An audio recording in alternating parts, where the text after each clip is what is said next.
Bonjour à... Ça marche? Ça fonctionne? Vous m'entendez? À toutes et à tous.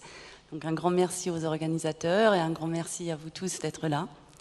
En effet, ça fait quelques années qu'on s'était régulièrement posé la question de cette notion, l'intérêt de l'enfant, l'intérêt supérieur de l'enfant, qu'on peut entendre au quotidien dans la pratique professionnelle. Donc, en ayant travaillé en foyer éducatif en Allemagne et en France, en ayant été inspectrice à l'aide sociale à l'enfance et régulièrement en lien avec les magistrats, les partenaires, effectivement, c'est une notion qu'on entend souvent. Et à un moment donné, avec Salim, on s'était posé, on s'est dit, mais en fait, qu'est-ce qui veut bien se cacher derrière cette notion? Comment elle peut être comprise? Et on a commencé tout un travail de recherche. Voilà. En effet, la place réservée à l'enfant dans notre société a varié à travers les différentes époques. Comme on a pu entendre tout à l'heure, c'est un mot qui vient du latin infans, qui veut dire celui qui ne parle pas. Et l'enfant, sur qui le père avait pendant des siècles le droit de vie ou de mort, est devenu avec le temps d'abord objet du droit, ensuite objet de droit et finalement sujet de droit. Aujourd'hui, l'enfant est en effet perçu comme une personne à qui on reconnaît des droits spécifiques. En 1989, une norme juridique de droit international reconnaît pour la première fois des droits subjectifs à l'enfant, avec la ratification de la CIDE par la quasi-totalité des pays du monde. Et c'est dans ce sens que l'article 3, qui est considéré comme un des articles phares de la CIDE, a finalement été formulé dans toutes les décisions qui concernent les enfants, qu'elles soient le fait des institutions publiques ou privées de protection sociale, des tribunaux, des autorités administratives ou des organes législatifs, l'intérêt supérieur de l'enfant doit être une considération primordiale. Cette notion d'intérêt de l'enfant, érigée en principe phare avec la CIDE, a influé fortement le champ judiciaire, notamment en matière de droit de la famille, avec des interrogations liées au mariage, au divorce, à l'adoption ou à la procréation. Et cette notion est aujourd'hui un critère incontournable pour décider, par exemple, des droits liés à la garde de l'enfant après la séparation de ses parents. Mais cette notion est aujourd'hui également le critère clé dans le domaine de la protection de l'enfance, spécialement depuis la loi du 5 mars 2007, confirmée par celle du 14 mars 2016. Tandis que la société s'acclimate peu à peu à cette idée d'intérêt, nous verrons que les vicissitudes de cette notion demeurent, car les individus, comme les institutions, se débattent avec son contenu et sa mise en œuvre. L'interprétation de ce qui serait dans l'intérêt de l'enfant évolue avec les époques, les connaissances et les définitions des besoins de l'enfant. La notion d'intérêt de l'enfant, qui paraît de prime abord évidente et claire, qui pourrait être contre l'intérêt de l'enfant, s'avère en réalité complexe et ardemment débattue par des spécialistes et acteurs de la protection de l'enfance. Et on pensait intéressant de confronter les différentes opinions, les différents avis qui concernent cette notion, et on a fait des recherches. Et on a vu que le juriste doyen Carbonnier écrivait déjà en 1960 une critique sévère sur la notion. Pour lui, c'est la notion magique. Rien de plus fuyant, de plus propre à favoriser l'arbitrage judiciaire. Il ne fut pas le seul à poser un avis très critique. Pour la juriste Françoise Decoeuvre-Desfossés, cette notion correspond à une boîte où chacun met ce qu'il souhaite trouver. Donner au juge le droit de se déterminer en fonction de l'intérêt de l'enfant, c'est lui donner le droit de ne pas appliquer le droit. Pour Bill Hilton, le premier spécialiste américain de la Convention de la Haye, l'intérêt de l'enfant est un morceau de caoutchouc. Le juge tire dessus pour lui donner la forme qu'il souhaite. L'ancien inspecteur DAS, Pierre Verdier, estime que l'intérêt de l'enfant est un concept subjectif et flou, qui peut tout justifier. Et Claire Nayrick, juriste spécialisée dans le droit de l'enfant, parle même d'une dimension perverse de la notion et déplore que l'intérêt soit devenu l'arbre qui cache la forêt des droits de l'enfant consacrés par la CIDE. Mais il y a également des voix qui s'élèvent pour une critique positive de la notion d'intérêt de l'enfant. Pour l'ancien président du tribunal pour enfants de Bobigny, Jean-Pierre Rosenzweig, il ne peut pas y avoir de contenu juridique au concept de l'intérêt de l'enfant. Il estime que c'est un concept politique et qu'il l'a toujours été, comme d'autres concepts le sont. Toutefois, il défend à ce titre ce concept comme un concept de tension où le politique va revenir et les besoins sociaux vont réémerger.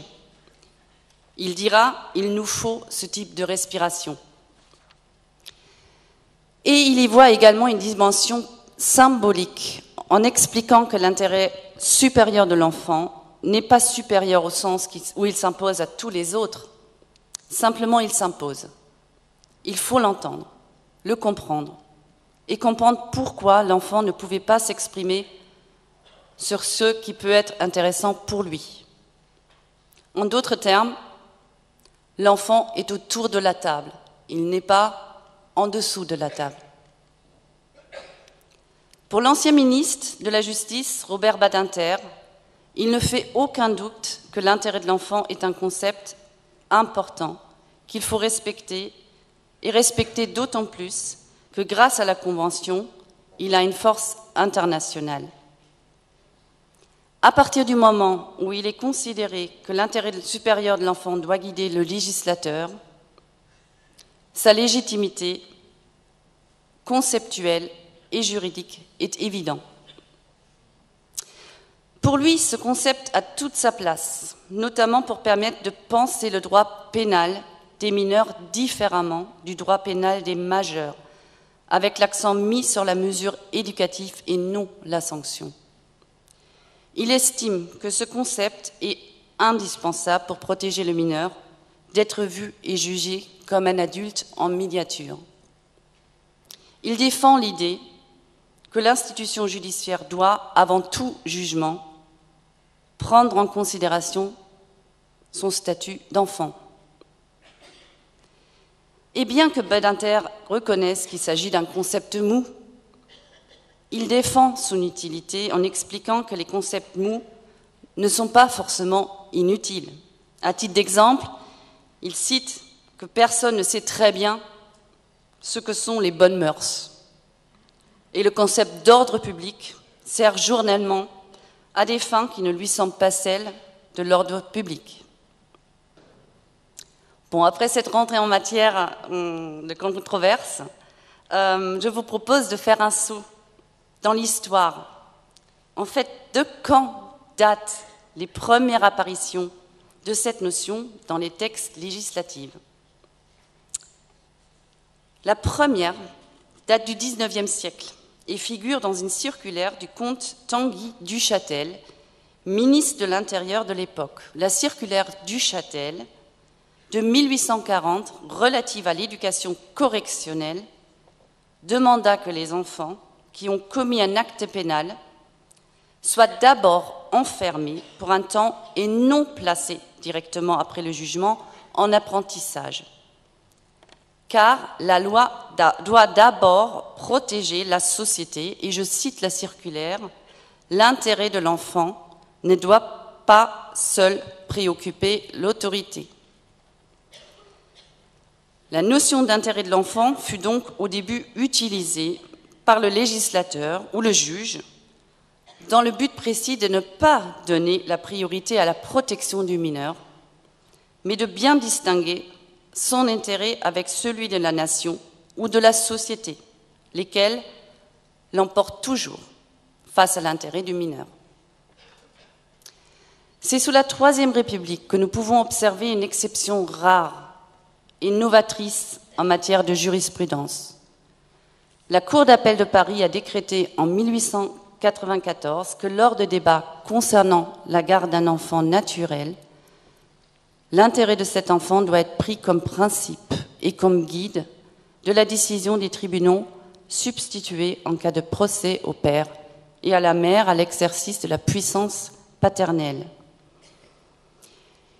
Il semble s'agir là de la première utilisation de la notion d'intérêt de l'enfant, dans un sens visant le bien-être de l'enfant avant tout. Si la notion d'intérêt de l'enfant fait partie de notre paysage juridique depuis plusieurs décennies, celle d'intérêt supérieur de l'enfant apparaît pour la première fois dans un texte de droit international en 1959, avec la Déclaration des droits de l'enfant de l'ONU. En effet, le rajout du qualificatif supérieur, ainsi que l'évocation de sa primauté, comme exprimé dans l'article 3.1 de la CIDE, l'intérêt supérieur de l'enfant doit être une considération primordiale, a provoqué la réticence des législateurs français de reprendre la notion telle qu'elle dans le droit interne. La grande majorité des textes réglementaires français privilégie la formulation « intérêt de l'enfant » à « intérêt supérieur ». Nous observons que si la notion d'intérêt de l'enfant suscite déjà beaucoup d'interrogations critiques et fait l'objet de nombreuses controverses, la notion d'intérêt supérieur de l'enfant est encore plus vivement contestée. Le mot « supérieur » renvoie à un certain nombre d'associations, plus ou moins conscientes, comme plus haut, plus fort, ce qui est au-dessus. Et celui qui témoigne d'un sentiment de supériorité est souvent associé aux adjectifs arrogant, condescendant, dédaigneux. Effectivement, le terme supérieur soulève un certain nombre de questions. La notion de supériorité implique-t-elle une hiérarchisation des différents intérêts en présence, y compris ceux des parents, ceux de la société? Est-ce l'enfant qui décide de ce qui est supérieur dans son intérêt? Si ce n'est pas l'enfant, qui peut en décider? Comment décider ou évaluer ce qui est supérieur?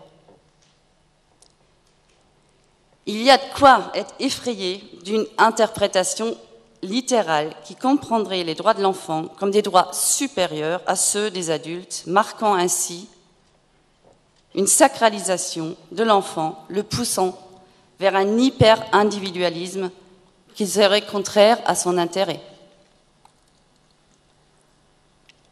Pour Jean Sermatten, ancien président du Comité des droits de l'enfant de l'ONU, cette position est insoutenable, car si on met l'article 3 en relation avec d'autres articles de la CIDE, notamment l'article 5, qui dit que les États parties respectent la responsabilité, le droit et le devoir qu'ont les parents ou les membres de la famille élargie ou de la communauté, comme prévu par la coutume locale, de donner à l'enfant, d'une manière qui corresponde au développement de ses capacités, l'orientation et les conseils appropriés à l'exercice des droits que lui reconnaît la CIDE. Donc si on compare et si on voit ces deux articles, on comprend bien que l'enfant n'est pas une personne individualisée à l'extrême, mais reste une personne membre de sa famille et membre de la communauté, pour ne pas dire déjà citoyen, en tout cas futur citoyen, donc partie intégrante de l'État.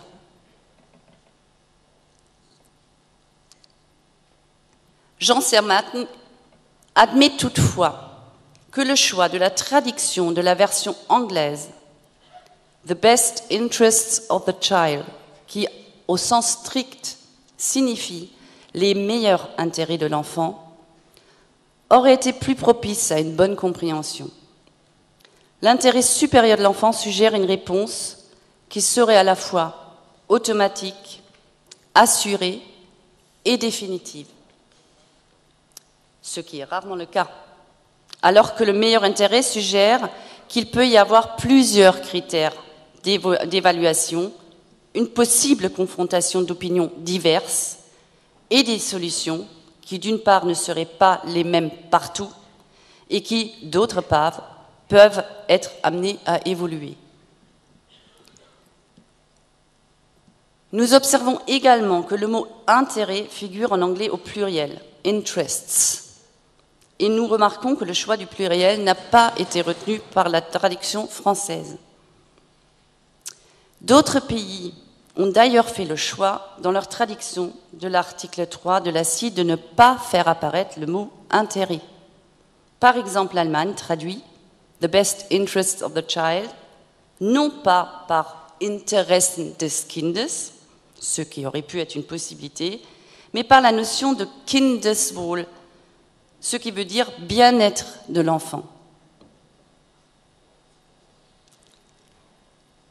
À ce stade de la discussion, il paraît important de dépasser la controverse autour de la notion pour revenir à l'essentiel, c'est-à-dire les travaux fondamentaux et les personnages emblématiques qui ont inspiré la CIDE. Tout d'abord, l'institutrice anglaise Eglantine Yebb, née en 1876, qui a joué un rôle de pionnière dans le mouvement international en faveur des droits de l'enfant. Elle a créé en 1919, peu après la Première Guerre mondiale, la fondation Save the Children. Pour elle, il n'y avait ni vainqueur ni vaincu, mais seulement des enfants qui souffrent de la faim et de la misère. En 1923, elle rédigea la première déclaration des droits de l'enfant.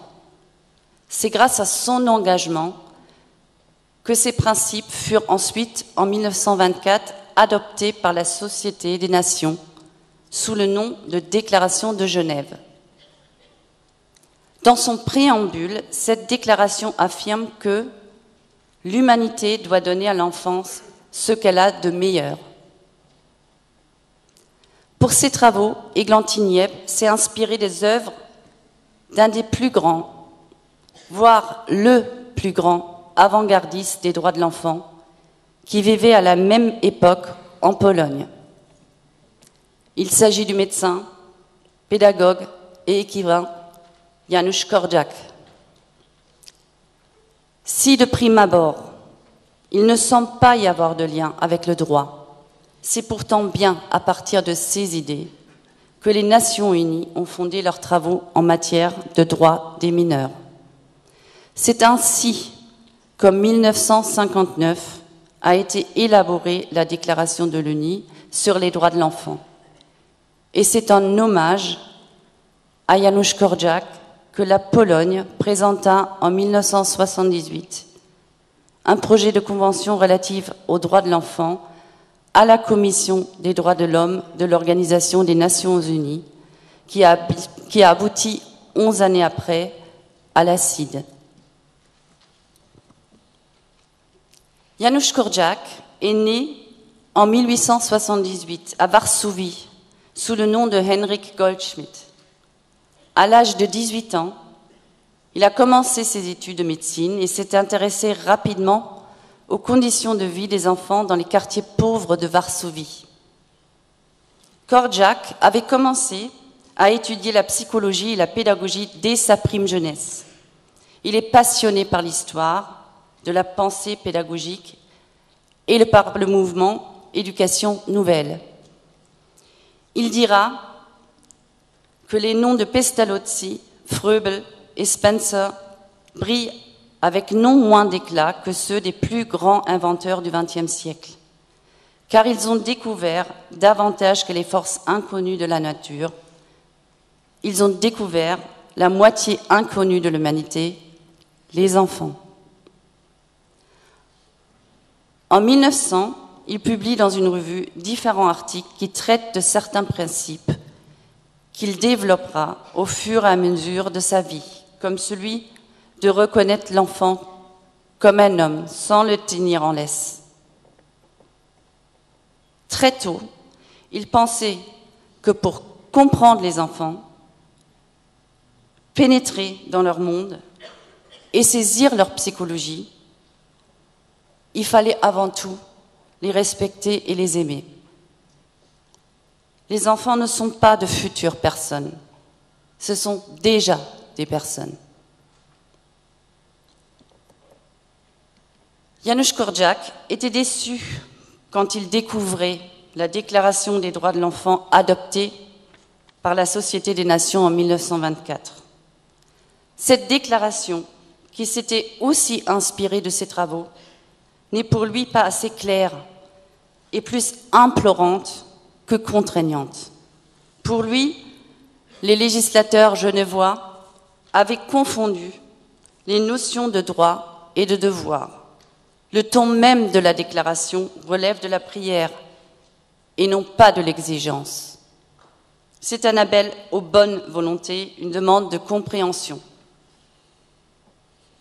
Dans sa conception, la reconnaissance des enfants comme sujets de droit impose de se donner les moyens de permettre une véritable collaboration entre la communauté des adultes et des enfants, qui ne peut plus être d'ordre hiérarchique ni autoritaire. Et il a réalisé cette conception dans les foyers dont il était directeur en instituant de véritables républiques des enfants. Dans ces établissements, les éducateurs et les enfants ont rédigé en commun une constitution, un parlement des enfants avec des enfants élus, députés, écriés, dotés d'un budget et chargés de mettre en place un conseil juridique co-géré par les enfants et l'équipe éducative afin d'élaborer des lois, ainsi qu'un tribunal d'enfants, le tribunal des pères, dont les juges sont également des enfants, pour statuer sur des conflits et les cas d'injustice. Korczak lui-même est quelquefois poursuivi pour certaines erreurs. Les sanctions prononcées à l'issue des procès sont essentiellement symboliques et consistent souvent à présenter des excuses ou à demander pardon. Ces dispositifs n'étaient pas de simples outils pédagogiques. Il s'agissait d'une véritable démocratie interne bien vivante. Korczak a également réfléchi à la mise en place de nouvelles méthodes d'enseignement à l'école. Il est opposé à l'enseignement ex cathedra et critique la séparation entre l'école et la vie, ainsi que le formalisme excessif dans les rapports entre maîtres et élèves. Il réclame la création d'écoles fondées sur un respect mutuel et sur la capacité de développer le désir d'apprendre chez l'enfant. Il pense nécessaire de créer un système éducatif globalisant, fondé sur une coopération entre l'école, la famille et diverses institutions. Il veut que l'enfant devienne un véritable sujet de droit. C'est ainsi qu'il commence à travailler lui-même sur une déclaration des droits de l'enfant qui ne fait pas appel à la charité ou la bonne volonté, mais qui consiste en une demande d'action effective.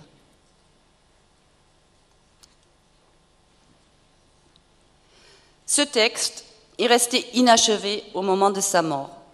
En octobre 1940, les troupes allemandes qui avaient envahi la Pologne ordonnent la création d'un ghetto pour la population juive. L'orphelinat d'hommes sirot est transféré dans ce ghetto. C'est une lutte quotidienne pour nourrir les 200 enfants, une vie qu'il relate dans son journal du ghetto, retrouvé et publié après sa mort. Janusz Korczak est resté avec sa collaboratrice de longue date, Stefania Wilczynska, à côté des enfants, refusant toute proposition de fuite. Le 22 juillet 1942, ils ont été déportés avec les 200 enfants de l'orphelinat vers le camp d'extermination de Treblinka. Le thème des droits de l'enfant est prédominant dans les livres de Korczak, comme Comment aimer un enfant de 1920 ou Le printemps de l'enfant de 21, Quand je redeviendrai petit, 1925, et notamment dans Le droit de l'enfant au respect de 1928. À travers les œuvres de Janusz Korczak, la notion d'intérêt de l'enfant ou intérêt supérieur de l'enfant n'apparaît pas. Toutefois, le mot « intérêt » revient régulièrement pour pointer le manque d'intérêt que portent les adultes aux enfants. Nous pouvons faire l'hypothèse que cette notion d'intérêt de l'enfant qui a guidé l'élaboration de l'ACIDE rejoint ce que Korczak conçoit comme les droits principaux de l'enfant. Être aimé, respecté, pris au sérieux et être acteur de sa vie, en pouvant participer activement et de façon démocratique à l'environnement qui l'entoure.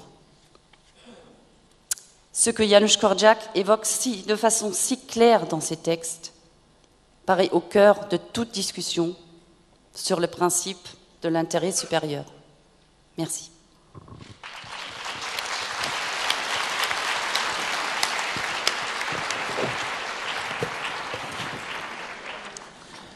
Je vais rester dans le même filon, Janusz Korczak. Alors c'est pas une communauté ou une secte, mais il faut lui reconnaître quelque chose d'assez fondamental, c'est d'être voilà, le pionnier, le père spirituel de l'ACIDE. Encore que peut-être qu'il aurait aujourd'hui des réserves, je ne vais pas faire de la prédiction, mais j'imagine qu'il pourrait éventuellement en discuter certains éléments. Ce qui nous a beaucoup aussi intéressé, c'est que finalement l'intérêt pour lui, c'est plutôt une pédagogie de la sollicitude. Et c'est extrêmement important de l'évoquer, au-delà de droits qui distribuent des droits subjectifs, des avantages, des besoins. Tout à l'heure, j'ai entendu le représentant de l'UNICEF parler de bénéfices pour l'enfant. C'est très intéressant parce que c'est dans le champ lexical du mot intérêt-bénéfice. Alors peut-être que ça a échappé, mais c'était intéressant. Alors, du coup, cette pédagogie de la sollicitude est extrêmement importante, liée aussi à la place qu'il avait mise à l'amour. Évidemment, c'est pas pour aborder quelque chose d'un peu fleur bleue, mais quand même. Il a écrit un livre qui, moi, m'a étonné, c'est « Comment aimer un enfant ». Alors on se demande, mais où est l'intérêt là-dedans ? Ben, je vais vous le dire. Comment aimer un enfant ? Il le propose comme titre, sans point d'interrogation. Je me suis demandé, mais du coup, c'est pas une question. Mais est-ce une affirmation ? C'est difficile à dire, parce que le mot « comment » est placé aussi devant. Sinon, on aurait pu dire « aimer un enfant ». C'est pas non plus un livre-programme, une programmatique. C'est pas un livre de droit non plus. Donc ça veut dire que finalement, au-delà du droit, au-delà d'un programme, on peut écrire sur l'enfant. Il y avait aussi un brin provocateur quand même chez Janusz Korczak, puisque l'intérêt, c'est même d'être provoqué par certaines positions qu'il avait, puisque lui, il reconnaissait un droit à l'enfant de voler, de mentir.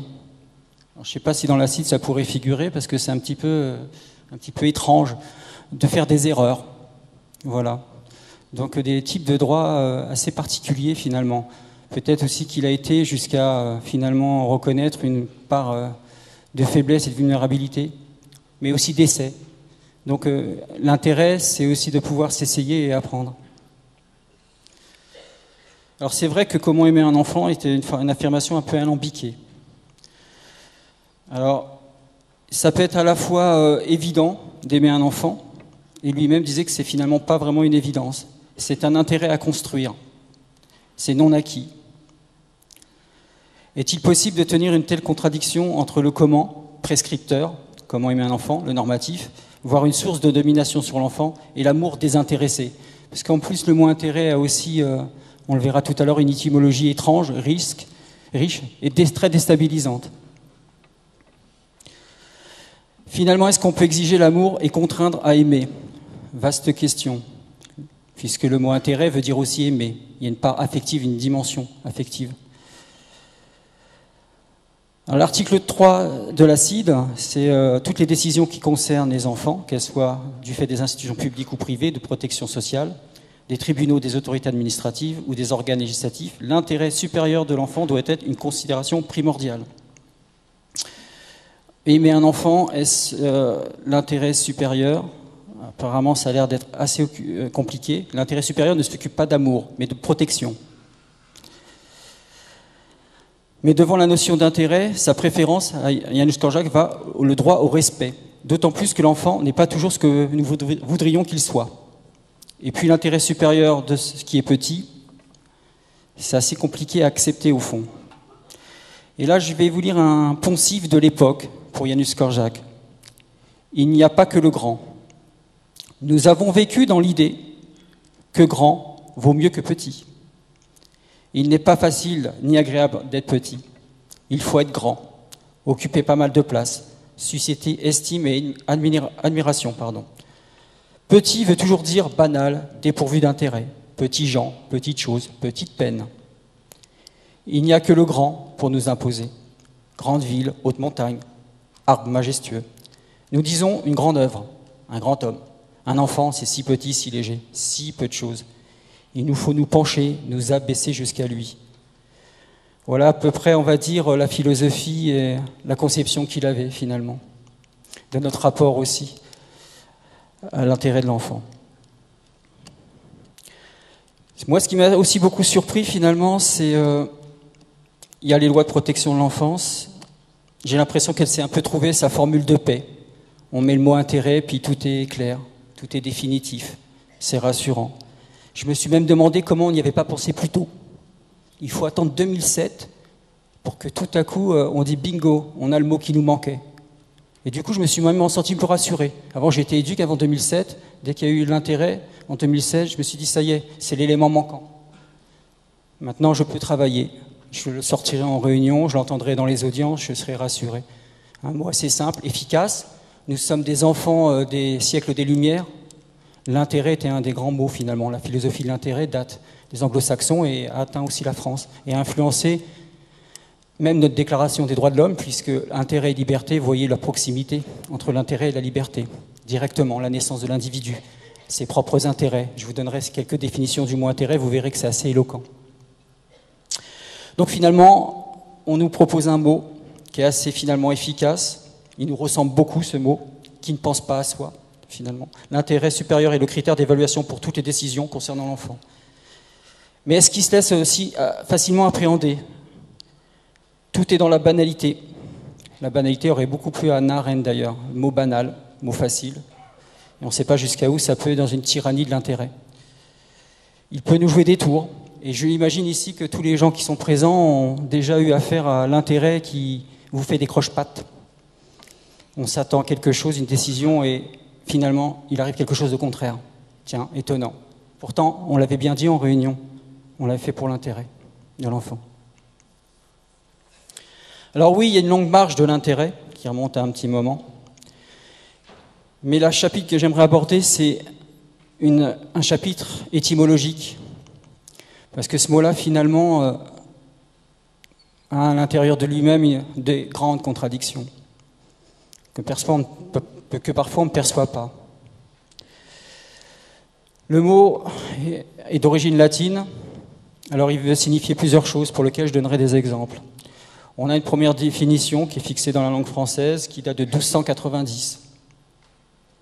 Alors c'est un vrai dédale, oui, parce qu'effectivement, vous allez voir le niveau de définition qu'a ce mot. Je ne sais pas si dans la langue française, il existe un autre mot aussi puissant, aussi déstabilisant, et aussi riche, et y compris dans sa dialectique. Du coup, il peut servir à beaucoup d'argumentation. Si moi je dis c'est pour l'intérêt de l'enfant, j'ai quasiment rien dit. J'ai commencé à dire quelque chose, mais en fait j'ai rien dit. Faut-il encore savoir qu'est-ce que j'ai envie de dire, vers où ça m'emmène et pourquoi finalement je opte pour ça. Quel est mon intérêt d'ailleurs à le dire? Ça c'est la cerise sur le gâteau. Première définition du mot intérêt, être entre.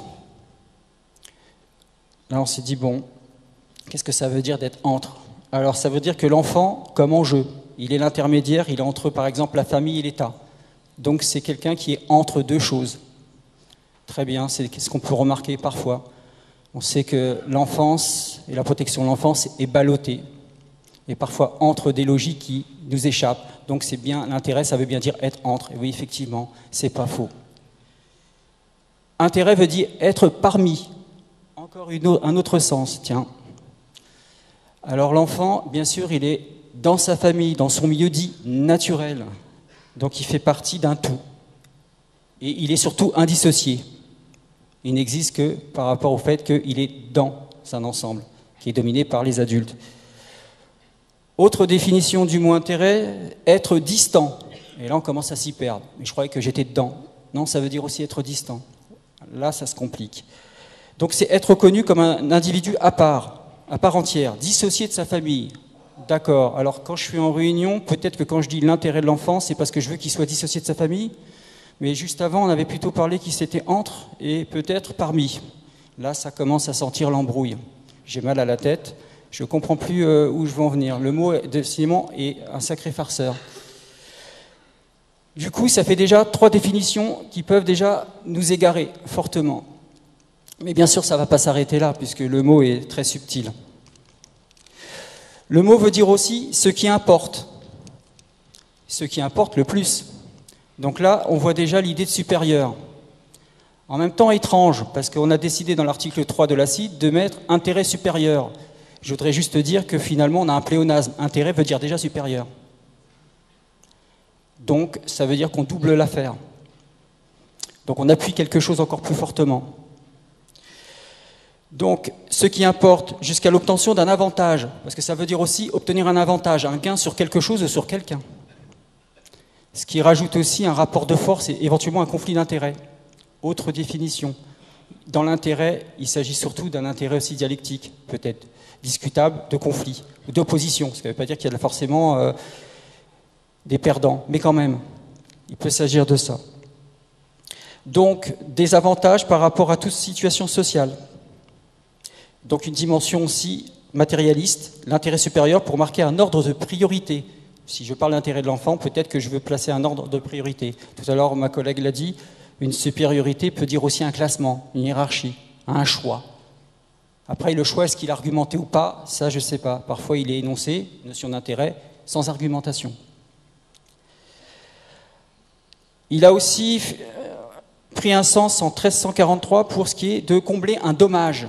Est-ce que l'intérêt de l'enfant, c'est parce que s'il en a tellement bavé et qu'il en bave, que finalement on se sent un petit peu coupable et qu'il faut réparer aussi parfois un dommage ou un préjudice. Alors au niveau du droit, c'est clair, on sait connaît l'article, le fameux article, voilà, le 1382 si je ne me trompe pas, sur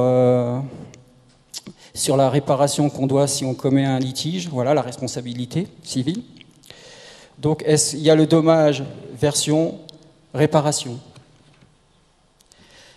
Après, ce qui importe veut dire qu'il y a peut-être une forme d'inégalité des rapports enfant-adulte. Est-ce que mettre l'intérêt dans la CIDE, c'est pour rééquilibrer les rapports, qui étaient très inégaux? L'intérêt supérieur pour tenir en compte aussi de la vulnérabilité de l'enfant. Encore autre chose. Est-ce que c'est la faiblesse qui fait qu'on a rajouté intérêt supérieur? Plus c'est supérieur, plus proportionnellement il y a d'intérêt. Sur un plan juridique, c'est aussi intéressant. Prenons le cas du divorce. Il y a l'intérêt de l'enfant, mais pour autant, une fois il n'existe pas dans une décision. S'il y a divorce et il y a dissolution du couple, l'enfant n'a aucun intérêt à agir. D'un point de vue du droit, il est hors jeu. Il ne peut pas empêcher la dissolution de couple, peu importe que ça a des conséquences. La séparation, il ne peut pas agir, donc pas d'intérêt d'enfant là-dessus. Par contre, les conséquences du divorce, oui, le juge dira la version du droit de l'intérêt, ça sera ce qui importe le plus. Donc en fait, il redeviendra prédominant sur cette définition du mot intérêt. C'est ça qui est intéressant, c'est qu'on voit qu'on peut jouer sur différents sens du mot et registres, selon ce que, éventuellement, on veut provoquer ou penser. En 1740, surtout dans la période finalement d'une révolution aussi qui est philosophique et pédagogique, je pense aussi à Rousseau et à d'autres époques, le mot intérêt, encore une autre définition, veut dire une attention favorable. Donc là, on va rentrer dans le côté affectif, porter de l'intérêt, être digne d'intérêt. Donc on voit bien la dimension affective. Et là, ça rejoint Janusz Korczak, l'amour et le respect de l'enfant, de ce qu'il est indénégociable.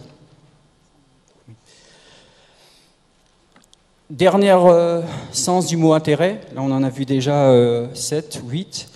Le dernier, c'est le désintérêt.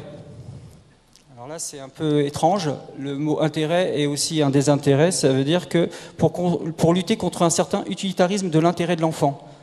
Normalement, on ne l'a pas fait pour les manipuler, pour les utiliser ou les instrumentaliser. Il y a déjà eu des polémiques ou des discussions fortes là-dessus. Donc le mot désintérêt, c'est le suprême intérêt. Ça devrait être l'intérêt supérieur d'être désintéressé. Vous ne faites pas des enfants pour vous. Vous n'agissez pas parce que vous attendez quelque chose en retour. Donc le désintérêt est aussi une définition du mot intérêt. Donc finalement, ça voudrait dire qu'il faudrait quand même pouvoir, et Janusz Korczak le dit, avoir une forme de désintérêt pour l'enfant, d'indifférence. Parce que c'est par votre indifférence que peut-être il peut grandir aussi. On est un peu de trop peut-être, de temps en temps. Vous voyez que le désintérêt est aussi une des définitions. Il a sa vie privée, Lacide le dit, le droit à l'intimité. Donc vous voyez que finalement il faudrait pouvoir être ce qu'on appelle dans l'abstention. Il faut éviter d'être là. Alors, tout à l'heure, je parlais des fondements philosophiques de l'intérêt. Il y a une passion de l'intérêt, et je pense à un auteur comme Adam Smith. Et lui, il disait que l'intérêt relève sur plusieurs choses. On peut aussi le penser dans nos relations de travail, peut-être des relations aussi avec les enfants, parce que c'est le sujet. Il faut vouloir de la volonté, mais pas uniquement, parce que la volonté, c'est relatif. Il faut de l'imagination. Alors là, ça dépend jusqu'à où vous pousse votre animation, votre désir pour l'intérêt de l'enfant. De la sympathie, une reconnaissance minimale pour lui, et du désintéressement, pour pouvoir justement être intéressé. C'est le moteur pour lui des relations humaines. Donc c'est un peu le père, finalement, de la théorie de l'intérêt. Alors, la question de l'intérêt de l'enfant concernant l'épanouissement harmonieux et le climat de bonheur et d'amour et de compréhension. Alors c'est le côté idéal, c'est important, c'est fondamental, mais c'est extrêmement quand même compliqué, cet objet-là. C'est que l'amour, finalement, c'est assez difficile à codifier. C'est la pédagogie de la sollicitude, comment codifier? Est-ce que je peux obliger quelqu'un à être dans la sollicitude de l'intention? Combien de temps par jour vous donnez ou vous regardez vos enfants? Oui. Est-ce que vous êtes sûr que vous vous penchez suffisamment? D'ailleurs, Janusz Korczak le dit. Vous ne vous abaissez pas, il faut se mettre à son niveau parce qu'il est déjà d'un certain niveau, finalement, l'enfant. Le faites-vous? Oui, non. De toute façon, rien ne vous y oblige parce que juridiquement, on ne pourra quand même pas vous contraindre et vous ne pourrez pas en répondre. Le fait qu'il n'y a pas de sollicitude ou pas, ou peu, ou à la folie. Après, je terminerai par Hannah Arendt, parce que le temps nous est compté. Non, j'aimerais quand même parler de cette Greta Thunberg, 16 ans. C'est intéressant quand même ce qu'on peut parfois demander aux enfants. On va savoir si l'intérêt, c'est pas nous qui le poussons un peu, parfois loin le bouchon. J'ai lu Le Monde il y a quelques jours, la semaine dernière, Le Monde du 15/3/2019. Cette jeune fille, Greta Thunberg, 16 ans, milite en faveur de sa survie, en fait. Donc ils ont peut-être d'autres intérêts que nous. C'est vrai que nous, à notre âge, on va peut-être s'en tirer. Mais eux, peut-être un peu moins, donc ils se mobilisent. Ça veut dire qu'on voit bien qu'il y a quand même du conflit d'intérêts dans tout ça. Et du coup, elle dit quelque chose quand même d'assez étonnant, pour montrer quand même que l'intérêt, parfois, il y a une forme de petite tyrannie. C'est qu'il y a une Suédoise, bien sûr, je l'ai dit, qui se mobilise contre le climat. Et dans Le Monde, l'article est étonnant puisqu'elle dit une phrase qui est extrêmement importante. Elle dit « Ce n'est pas mon travail de dire ce qu'il faut faire, je suis une enfant ». Waouh, rappel d'un principe de réalité quand même, face aux adultes. C'est d'autant plus fort que l'article va plus loin, c'est qu'on lui a même reproché de ne pas faire des propositions. Ah, comment ça, t'as 16 ans, tu vas pas sauver la planète? C'est pas bien, hein? Maintenant que t'as l'acide, tu vas te bouger quand même un peu. Il faudrait quand même que tu fasses quelque chose. Et ça lui a été dit par des responsables de la CDU, puisque l'article, vous pouvez le lire, dans Le Monde. Donc, on lui a demandé de plus en plus d'apporter des solutions, y compris même d'être responsable de la situation. Cette responsabilité du monde, Hannah Arendt en parle de la tyrannie, dans quelques ouvrages, cette demande excessive et disproportionnée. D'autres diraient que on se fout un peu on se fout du monde, c'est le cas de dire. D'autant plus que pour finir, elle disait que l'adulte doit répondre du monde. Parce que finalement, il a une expérience, une intériorité. Et qu'il faut quand même qu'il assume cette part de l'intérêt qu'il a mis au monde un enfant, mais cette part aussi qui connaît le monde et qu'il aura le monde à transmettre. Merci. Merci.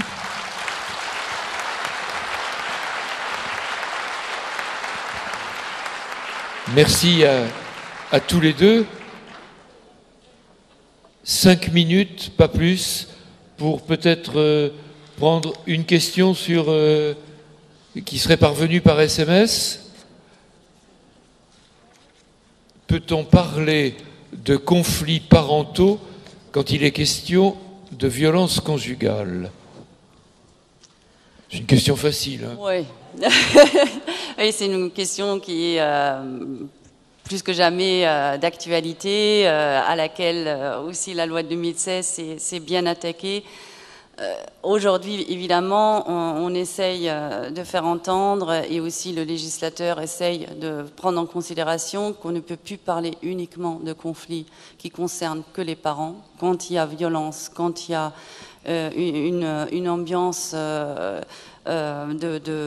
violence, de stress permanent au niveau d'un domicile où se trouvent des enfants, forcément, ça a un impact sur l'enfant, sur son développement, et forcément, c'est un risque de danger ou un danger avéré pour l'enfant.